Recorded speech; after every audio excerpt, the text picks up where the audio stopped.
बाल झड़ रहे हैं, डैंड्रफ है, बहुत ही खुश्की है, इससे बचने के लिए बहुत सारी जड़ी बूटियां हैं। हड़बेहड़ा, आंवला, शिकाकाई है, ब्रह्मी है, जिनको मिक्स करके अगर लगाया जाए तो बालों की इस समस्या से निजात हासिल की जा सकती है। तो MSG प्रोडक्ट वालों ने हमारी इस बात को सुना है और जोड़ी लेके आए हैं, शैम्पू 7-7 और तेल 9/9।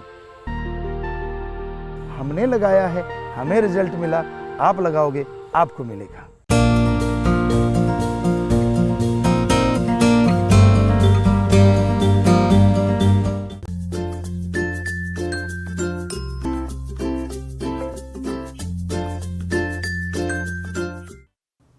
यह समय घोर कलयुग का समय है।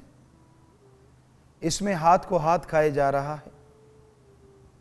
हर इंसान के अंदर खुदी अहंकार इतना भर गया है कि वह इंसान अपने सिवाय किसी दूसरे को कुछ समझता ही नहीं। आज के दौर में ईर्ष्या, चुगली, निंदा बहुत ज्यादा बढ़ती जा रही है। इंसान जब तक एक दूसरे के पास लोगों की बुराई नहीं करते, उन्हें चैन नहीं आता। ईर्ष्या, चुगली, निंदा बहुत ही भयानक है। ईर्ष्या में जब लोग जलने लगते हैं तो अपने सिवाय किसी और को बख्शते नहीं।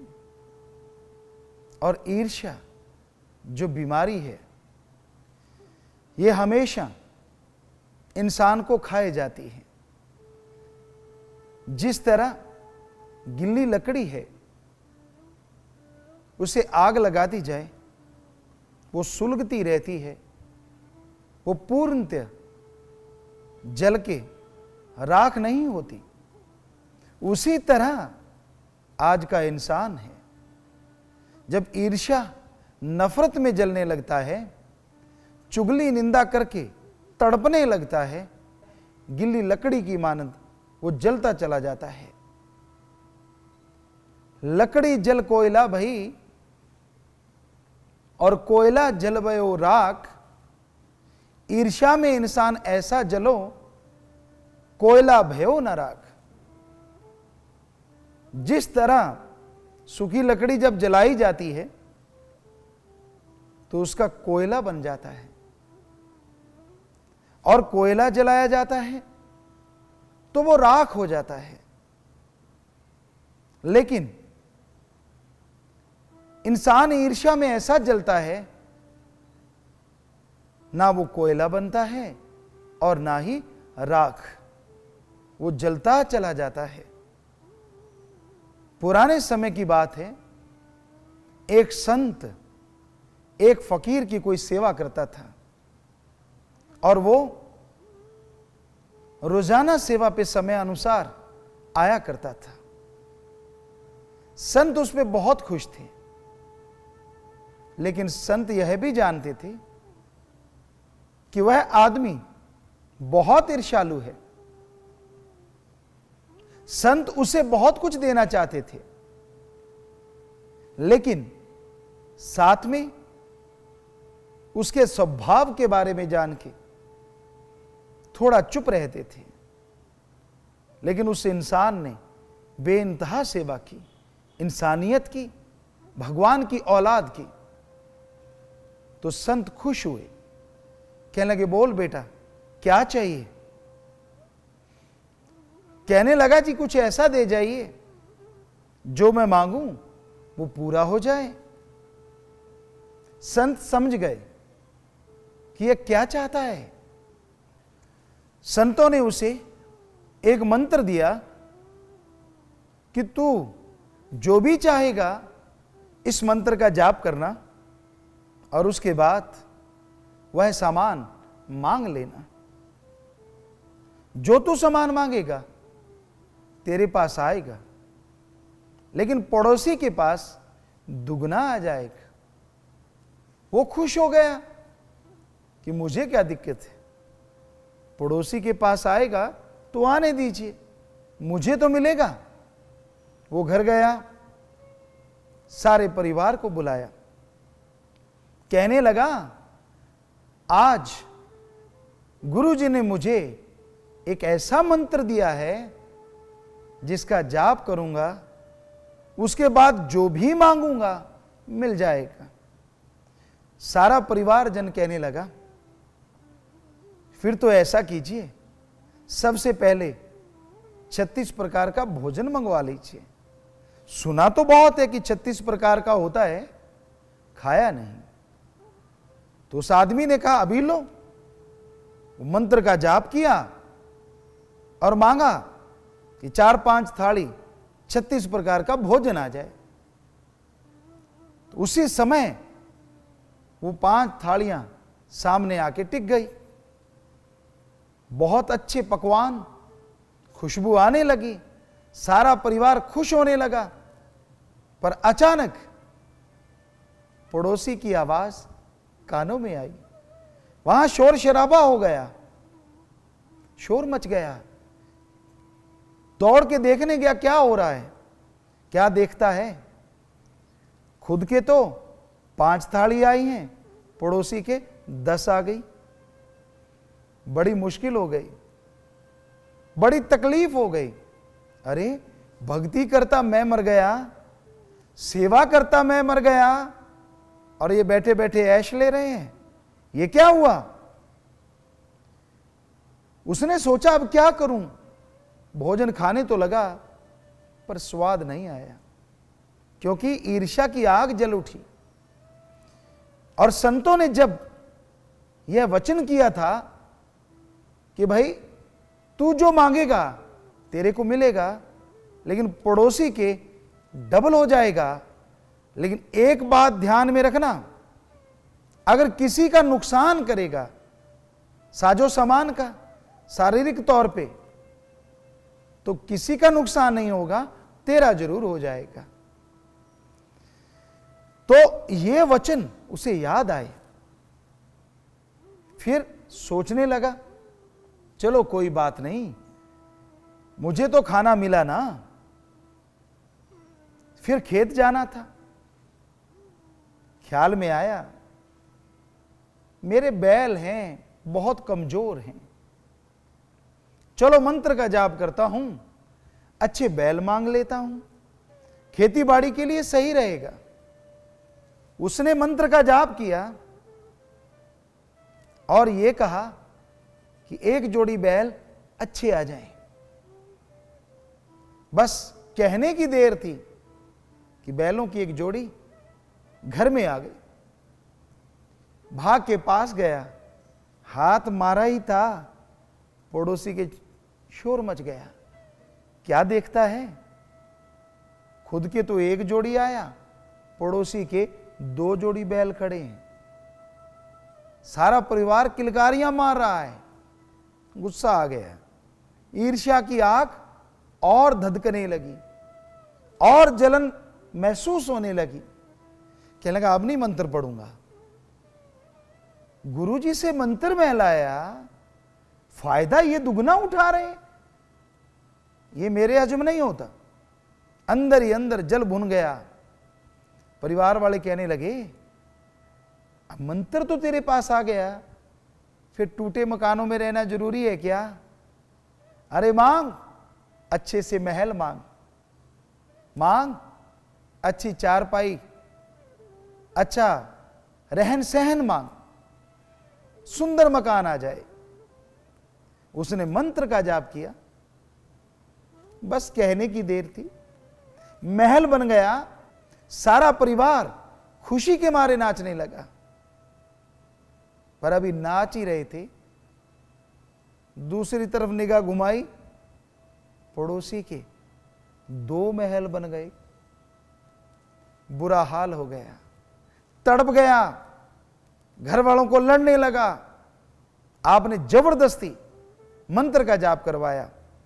मैं अब नहीं करूंगा भाई, मैं कुछ नहीं मांगूंगा, मैं जो मांगता हूं अपने आधा आता है, उधर डबल हो जाता है ना, ऐसा नहीं करूंगा। घर वाले बेचारे चुप हो गए। अब ईर्ष्या की आग तूफान बन चुकी थी। पता करने गया बाहर, यार दोस्त मित्रों को मिला, चेहरा उतरा हुआ है, बहुत ही उदास है। मित्र पूछने लगे, उदास क्यों है? सारी कहानी सुनाई। यार गुरुजी से मंत्र मैं लेके आया, सेवा मैंने की, और फायदा बैठा बिठाया पड़ोसी उठा रहा है। दुनिया में मास्टरमाइंड होते हैं जो आग लगाने में माहिर होते हैं। ऐसा ही एक मास्टरमाइंड मिला। कहने लगा, यार ये तो बात ही कुछ नहीं, कान में कुछ फुसफुसाया, ऐसा करना तू जाके। कहने लगा, वाह यार तूने तो बहुत बढ़िया बात की, बहुत ही अच्छी बात की। घर में आ गया दौड़ के, मंत्र का जाप किया। कहने लगा, मेरे दरवाजे के आगे एक कुआं लग जाए। कुआं लग गया, नेचुरली पड़ोसी के 2 कुएं लग गए। बड़ा खुश। कहने लगा, वाह यार अच्छी बात बताई तूने मुझे। पर इसी दरमियान सब कुछ भूल गया संतों के वचनों को। फिर मंत्र का जाप किया और क्या मांगा? हमारे सारे परिवार की एक आंख फूट जाए। क्योंकि उसने सोचा हमारे परिवार की एक आंख फूटेगी, पड़ोसी की दोनों फूट जाएंगी, दरवाजे के आगे 2 कुएं हैं, सब गिर के मर जाएंगे। तो जब मंत्र का जाप करके वो मांग मांगी, खुद का सारा परिवार काना हो गया। लेकिन एक आंख से देखने गया, पड़ोसी के यहां क्या हो रहा है, तो क्या देखता है, वो तो तंदुरुस्त घूम रहे हैं। हो, अचानक ख्याल आया, गुरुजी ने बोला था किसी का नुकसान करेगा तो तेरा नुकसान तो हो जाएगा, पर तेरे पड़ोसी का नहीं होगा। जार जार रोने लगा, बुरा हाल हो गया रो रो के। अब क्या बनता था, समय बीत चुका था, मंत्र काम कर गया था, और गुरुजी ने यह भी बोला था कि ऐसा करने के बाद मंत्र फिर दोबारा काम करना बंद कर देगा। यानी अगर तू किसी का नुकसान करेगा तो यह मंत्र दोबारा काम नहीं करेगा। वो बात भी याद आ गई। अब रोने धोने के अलावा और कुछ भी पल्ले नहीं था। तो यह है ईर्ष्या का कमाल। ईर्ष्या में लोग जलते रहते हैं। तो ईर्ष्या बुरी बला है, बहुत ही भयानक बीमारी है। जिसको यह रोग लग जाता है उसको ना रात को ना दिन को चैन आता है। हमने लोगों को ऐसे होते देखा। उदाहरण के तौर पे 2 दुकानें लगभग इकट्ठी हैं, या यूं कहिए आमने सामने हैं, सभी सामान एक जैसा है। एक दुकान पे ग्राहक बहुत ज्यादा आ रहे हैं और दूसरी पे कम आ रहे हैं। तो जिस पे ग्राहक कम आ रहे हैं वो रोता है, मेरे ग्राहक कम क्यों आते हैं। जिसके ज्यादा ग्राहक आते हैं वो मीठा बोलता है, प्यार मोहब्बत का व्यवहार करता है, चिड़चिड़ापन नहीं है उसमें। और जिसके कम आ रहे हैं वो तुनक मिजाज है, छेड़ने की जरूरत नहीं, यूं लगता है जैसे पेट्रोल पे आग डाल दी हो। बात बात पे गुस्सा, रूखा स्वभाव, तुनक मिजाज, कड़वा बोलना। ग्राहक आए तो कहां से आए, लेकिन फिर भी ईर्ष्या की आग दहकती है। हे ईश्वर, मैं तो भूखा सो लूंगा, पर सामने वाले के आग लगा देना। देखिए कमाल।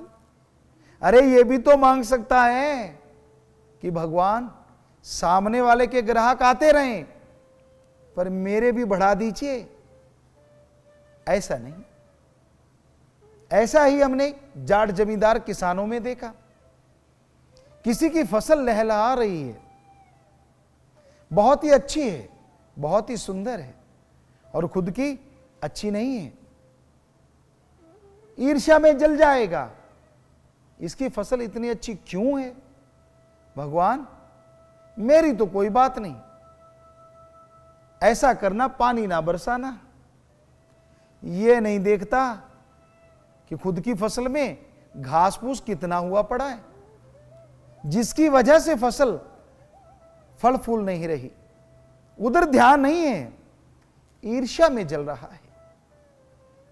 ये ईर्ष्या की बीमारी एक ही जगह नहीं रुकती। स्कूल कॉलेज में आप निगाह मारेंगे तो वहां भी यही हाल है। एक बच्चे के अच्छे नंबर आ रहे हैं, दूसरे को बिना वजह टेंशन है, ईर्ष्या है, इसके नंबर अच्छे क्यों आते हैं। उस बच्चे के अगर कोई जानकार टीचर है या व्यवहारिक तौर पे टीचर के साथ परिवार का कोई मेल जोल है, बच्चे कहते हैं यार इसके नंबर तो अच्छे आएंगे क्योंकि इसका परिवार और टीचर साहबान का परिवार आपस में प्यार रखते हैं, रिश्ता रखते हैं, इसलिए नंबर ज्यादा आते हैं। अब बोर्ड के पेपर होते हैं, उस बच्चे के फिर नंबर ज्यादा आ जाते हैं। अब बताइए क्या बहाना है? फिर बहाना तो ढूंढने में देर नहीं ना लगती। हो सकता है टीचर ने रात को पेपर दिखा दिया हो, क्या भरोसा, क्या पता। तो ईर्ष्या में जल जल के अपना आकाश करते रहते हैं, खुद पढ़ना नहीं, लेक्चरर के लेक्चर को फॉलो नहीं करना, सारा दिन मटर गश्ती करते रहना है और दोष जिसके अच्छे नंबर आ रहे हैं उसको देना है। अरे भाई, अरे बच्चों, जलिए मत, आप भी पढ़ा करें, आप भी कंसंट्रेट बनाएं, एकाग्रता लाएं, तो आप भी अच्छे नंबर ला सकते हैं। गेम्स में भी यही हाल होते हमने देखा। कोई अच्छा प्लेयर है तो साथ वाला उसकी लेग पुलिंग करता है, ये अच्छा क्यों है, इसको मैं कैसे पीछे गिराऊं, ये कैसे पीछे रहेगा ताकि मेरा नंबर आ जाए। खुद का टैलेंट नहीं उठाना कि भाई ठीक है ये अच्छा खेल रहा है, इसमें अच्छा टैलेंट है, मैं भी बनाऊं, वो ध्यान नहीं देना, लेकिन वो आगे क्यों बढ़ रहा है उसको गिराना है। यही बात फिर बड़ों में आती है। मेरे पास साइकिल क्यों, पड़ोसी के पास स्कूटर क्यों, वो स्कूटर से कार पे पहुंच गया, मैं साइकिल से स्कूटर पे ही पहुंचा हूं। मेरा मकान छोटा क्यों, उसका बड़ा क्यों। हमारे यहां एक कहावत है, हमारे भारत देश में बहुत जगहों पे इस कहावत का इस्तेमाल किया जाता है कि दूसरी की थाली में लड्डू बड़ा नजर आता है। विवाह शादियां होती है ना गांव में, तो हमने देखा इस कहावत का मतलब क्या है या ये कहावत बनी कैसे। किसी की बेटी की शादी है गांव में, सब लोग थोड़ा थोड़ा दूध लेके आते हैं कि मेहमान आएंगे उनको दूध पिला देंगे, और जिनके यहां शादी है जब वो दूध लेके जाते हैं तो वो शादी वाले परिवार उनके लिए चाय देते हैं, थोड़ी लड्डू दे देते हैं कि ताजे ताजे बन रहे होते हैं। अब जिसको ईर्ष्या की बीमारी लगी हुई है वो अपना लड्डू नहीं खाता, दूसरे की तरफ ध्यान देता है। ओ अच्छा, मुझे छोटा दिया उसको बड़ा दिया, जबकि दोनों एक जैसे लड्डू हमने देखे हैं। तो इसलिए बना दूसरे की थाली में लड्डू बड़ा नजर आता है। ये ईर्ष्या की वजह से है, यह नफरत की वजह से है। भक्ति के रास्ते में भी ईर्ष्या नफरत घर कर चुकी है। कोई भक्त प्रभु का नाम लेने वाला हो, मालिक का नाम लेने वाला हो, तो लोग उससे ईर्ष्या करते हैं। बहुत देर से मालिक का नाम लेते हैं, पर उनमें एक आदत सी पड़ जाती है कि वो अपने पीर फकीर गुरु की बात जल्दी से नहीं मानते। एक कान से सुनी दूसरे से निकाल दी। अब कोई नया आ जाता है, वो गुरु की बात ध्यान से सुनता है और उस पे अमल कर लेता है, तो लोग उस पे चिढ़ते हैं, ईर्ष्या करते हैं। यार ये कल आया है और आज इतना आगे निकल गया। ये कल का भूत और शमशानों में आधा हिस्सा चाहता है, यानी ये कल भक्ति करने आया है और भगवान को अपने वश में करना चाहता है। ये ईर्ष्या शुरू हो जाती है और ईर्ष्या भक्ति में बहुत ही घातक है, क्योंकि ईर्ष्या के आते ही और भक्ति तो क्या होनी है, जो की गई भक्ति है वो भी कम होने लगती है। मालिक से इंसान दूर होने लगता है। ईर्ष्या ना करो। रूहानियत के रास्ते पे, भगवान के रास्ते पे तो आपको दुआ करनी चाहिए, भगवान मुझे तूने इतना बड़ा भक्त बनाया, ये तेरी रहमत है, ये तेरी कृपा की वजह से है। मुझ में ऐसा कुछ नहीं कि मैं इतना आगे चला जाऊं। तू चाहे तो तिनके से काम ले सकता है। और किसी को भी तड़पता देख के, किसी को रोता चिल्लाता देख के उसे राम नाम से जोड़िए, उसको भगवान के प्यार से जोड़िए कि भाई उसे भी मालिक की खुशियां मिलें, उसे भी मालिक का प्यार मिले। ईर्ष्या ना करें। अगर आप ऐसा स्वभाव बना लेंगे, ऐसी आदत बना लेंगे, तो यकीनन आप भक्ति मार्ग में बहुत तरक्की करेंगे।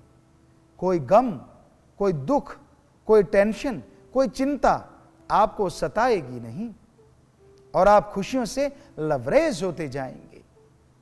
तो ये बहुत जरूरी है, ईर्ष्या को, नफरत को अंदर से भगाएं।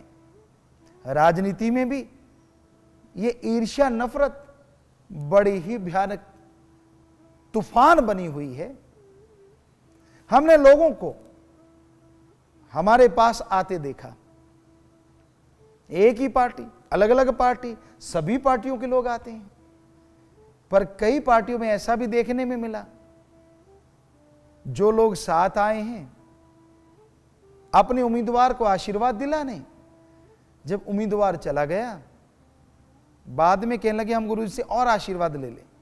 वापिस हमारे पास आए, पता है क्या कहने लगे, गुरु जी हम तो इसके साथ वैसे ही आ गए, ऐसा आशीर्वाद इसको मत दे देना कहीं जीत जाए, इसको तो हरा देना, हमें तो आना पड़ा मजबूरी से। तो है ना ईर्ष्या का कमाल। साथ रहते हैं, एक ही थाली में खाते हैं, फिर भी लेग पुलिंग, ईर्ष्या है। एक और उदाहरण आपको देते हैं रूहानियत का, सूफियत का। तो एक संत पीर फकीर के पास दो लोग गए, दोनों में एक इंसान ईर्ष्या करने वाला था और एक भगवान से प्यार करने वाला। एक यह मानने वाला भगवान हर जगह है, एक यह कि भगवान हर जगह नहीं, उसे पता ही नहीं था। तो संतों ने जब निगाह मारी, उस जमाने में पहले परीक्षा लेते थे फिर राम नाम से जोड़ते थे। जब निगाह मारी तो क्या देखा, एक काबिल है और एक नाकाबिल है। तो संतों ने उनको शरेआम तो नहीं बोला, एक बटेर दे दिया, दोनों को एक एक बटेर, एक उसको एक उसको, जाओ ऐसी जगह इनकी गर्दन दबाना, इतनी दबाना कि ये बेहोश हो जाएं। दोनों चले गए। एक तो तुरंत आ गया, कहता लो जी आपका बटेर। कहने लगे आप इतने जल्दी आ गए। कहने लगा जी मैं तो झाड़ियों में गया, निगाह मारी, कोई देख नहीं रहा था, गर्दन दबाई, ये बेहोश हो गया, ये लीजिए अपना बटेर। कहते दूसरा ईर्ष्या में खुश होके कहने लगा वो तो जी अभी आया ही नहीं, उसने क्या आना है, आप मुझे राम नाम दीजिए। संत कहने लगे थोड़ा इंतजार करो। थोड़ी देर के बाद वो इंसान भी आ गया, संत कहने लगे, भाई ये तो बड़ा जल्दी आया, तूने इतनी देर लगा दी। कहने लगा, गुरु जी मैं बटेर को लेके गया, झाड़ियों में जब मैंने बटेर की गर्दन दबानी चाहिए, ख्याल आया यह मुझे देख रहा है, मैं ऐसे देख रहा हूं, और आपने कहा था वहां गर्दन दबाना, यहां कोई ना देख रहा हो। फिर मैं इसे और आगे ले गया, इसका मुंह दूसरी तरफ कर दिया, गर्दन दबाने ही वाला था। अचानक ख्याल आया भगवान तो हर जगह है, भगवान तो मुझे देख रहा है, तो इसलिए गुरुजी मुझे माफ करें, ये लीजिए अपना बटेर, मैं इसे बेहोश नहीं कर सका क्योंकि भगवान तो हर जगह देख रहा है, और आपने शर्त रखी थी या कोई ना देख रहा हो वहां गर्दन दबाना, तो मैं गर्दन नहीं दबा सकता। तो गुरुजी बड़े प्रसन्न हुए, उसे छाती से लगाया और उस ईर्ष्यालु को बोले, तू तो ईर्ष्या से भरा हुआ है, तू तो नासमझ है, तुझे इतनी समझ नहीं कि भगवान हर जगह देखता है, तो भगवान की भक्ति क्या करेगा, इसलिए तुझे गुरु मंत्र नहीं मिलेगा, हां ये काबिल है इसे मिलेगा। तो इसलिए ईर्ष्या में पड़ के अपनी सारी खुशियां बर्बाद मत करो, कभी टेंशन ना लो। कोई तरक्की कर रहा है, उसकी तरक्की में खुशी मनाइए, क्योंकि उसकी खुशी मनाने में क्या पता भगवान जी आप पे कृपा कर दें और आप भी उन खुशियों से माला माल हो जाएं।